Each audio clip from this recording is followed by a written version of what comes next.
নমস্কার বন্ধুরা, বকুলের রান্নাঘরে সকলকে স্বাগত জানাই। আমার আজকের রান্নাঘরের রেসিপি হচ্ছে পটল চিংড়ি। একদম সহজভাবে সহজ পদ্ধতিতে মাত্র ঘরে থাকা কয়েকটি উপকরণ দিয়ে এই রেসিপিটি আমি বানাবো। দেখতে থাকুন প্রথম থেকে শেষ পর্যন্ত।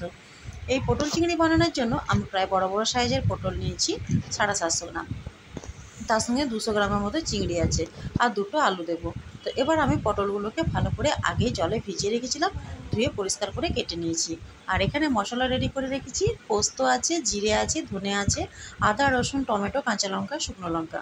পোস্ত 1 চামচ নিয়েছিলাম বড় চামচের মতো, জিরে 1/2 চামচ, ধনে 1 চামচ, তার সঙ্গে একটা টমেটো, আর ছিল পেঁয়াজের 4 ভাগের 1 ভাগ, আর 5টা মতো কাঁচা লঙ্কা ছিল, আর একটা শুকনো লঙ্কা। আপনারা মশলাটা কম বেশি করে নিতে পারেন, যেরকম পটল থাকবে সেরকম অনুসারে মশলাটাকে দেবেন। চাইলে এখানে চাল মগজও ইউজ করতে পারেন। এবার সর্ষের তেল বেশ খানিকটা আমি কড়াইয়ে গরম করতে দিয়ে দিয়েছি। এখন কড়াইয়ে যখন তেলটা গরম হয়ে যাবে, চারিদিকে তেলটা একটুখানি ছড়িয়ে নিচ্ছি, তারপর কেটে ধুয়ে রাখা পটলটাকে দিয়ে দেবো। আর পটলটা কিন্তু আমি আগেই ধুয়ে নিলাম, যাতে করে জলটা না পটলে ঢুকে যায়, সেজন্য আমার এটা সুবিধা হয়। এভাবেও কিন্তু আপনারা করবেন, তাহলে জলের পরিমাণটা পটলে এতটা থাকবে না। মোটামুটি দেখুন পটলটাকে এখন নাড়াচাড়া করে ভাজতে হবে। আর পটল চিংড়ির জন্য পটলটা ভাজাটা খুবই জরুরি। আর এখানে আমি চিংড়িগুলো ধুয়ে মুছে পরিষ্কার করে নিয়েছি। তারপর আলুটাকেও ডুমো ডুমো করে কেটে রেখেছি। আগে পটলটাকে ভেজে ওঠাবো, তারপর একে একে সবগুলোকে ভাজবো। তো যে পরিমাণ তেল আমি দিয়েছিলাম, দেখুন পটলে কিন্তু সবটাই টেনে নিয়েছে। আর পটলে আমরা জানি সব থেকে বেশি তেল কিন্তু লাগে। পটলটা লাল লাল করে ভেজে নেব। তারপর পটলটাকে ভেজে উঠিয়ে নিলাম, দিয়ে দিলাম আলুটাও আমি সামান্য পরিমাণ লবণ হলুদ ব্যবহার করেছিলাম, পটলে কিন্তু করিনি, জল ছেড়ে দেবে তার জন্য। আর এখন দেখুন আলুটা মোটামুটি আমার লাল হয়ে ভাজা হয়ে এসছে, এখন উঠিয়ে নেব। এবার চিংড়িটাকে ভেজে নেব সামান্য পরিমাণ তেল দিয়ে, আর চিংড়িটাকেও সামান্য পরিমাণ লবণ হলুদ মাখিয়ে ভেজে নিচ্ছি। চিংড়িটা ভাজা হয়ে এলে ওই কড়াইয়ের মধ্যে সর্ষের তেল দিয়ে গোটা গরম মশলা ফোড়ন দিয়েছি। আমি কিন্তু লং এলাচ দিইনি, শুধুমাত্র দারচিনির টুকরো দিয়েছি। তার সঙ্গে দিয়েছি দুটো শুকনো লঙ্কা আর 5 ফোড়ন, একটা কেটে রাখা বড় পেঁয়াজ দিয়ে দিলাম যখন ফোড়নটা আমার ভাজা হয়ে এলো।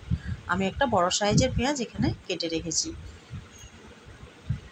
এবার ভালো করে পেঁয়াজটাকে লাল করে ভেজে নেব। যতক্ষণ না অবধি পেঁয়াজ লাল হয়ে আসছে ততক্ষণ মশলাটা দেবো না। দেখুন পেঁয়াজটা আমার লাল হয়ে এসছে মোটামুটি। এবার আমি পেঁয়াজের মধ্যে লবণ হলুদটাকে আগে দিয়ে দিচ্ছি। লবণ হলুদ দিয়ে একটুখানি নাড়াচাড়া করে নেওয়ার পর দিয়ে দেবো বেটে রাখা মশলাটা। মোটামুটি সব মশলাটাকেই দিচ্ছি। পটল চিংড়িতে একটু মশলার বেশি প্রয়োজন হয়। ভালো করে জাত ধুয়ে জলটা দিয়ে ভালো করে কষাতে থাকবো, যতক্ষণ না অবধি মশলা থেকে তেল ছেড়ে আসছে। আর আলুটা আমি অনেকক্ষণ ভেজেছিলাম, আলুটা প্রায় হাফ সিদ্ধ হয়ে গেছে, কোনো সমস্যা হবে না। মশলার সঙ্গে আলু পটল একসঙ্গে কষে নেবো, আলুটাও সেদ্ধ হয়ে যাবে।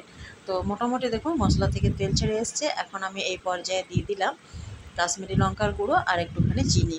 চিনিটা কিন্তু ব্যালেন্সের জন্য অবশ্যই দিলে ভালো হয়।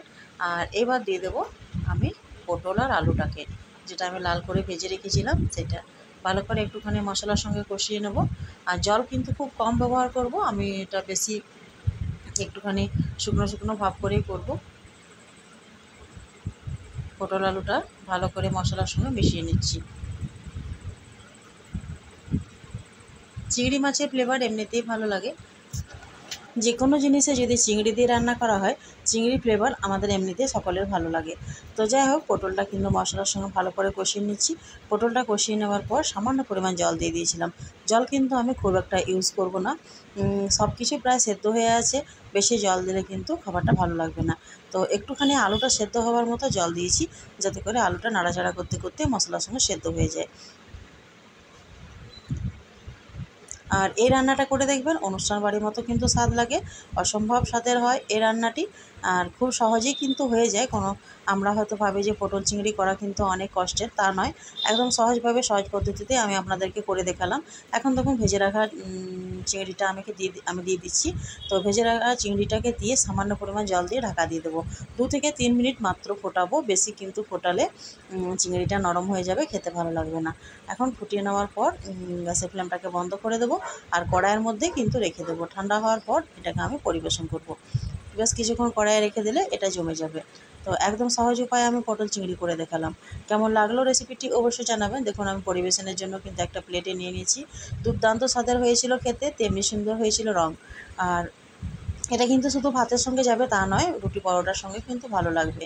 তো একবার কিন্তু বাড়িতে ট্রাই করে দেখবেন অবশ্যই। আশা করি আপনাদেরও ভালো লাগবে। এই সহজ পদ্ধতিটা যদি ফলো করেন সকলেই কিন্তু বানাতে পারবেন। তো আজকের ভিডিও আপাতত এই পর্যন্তই। আসছি কোনো একটা পরবর্তী ভিডিও নিয়ে।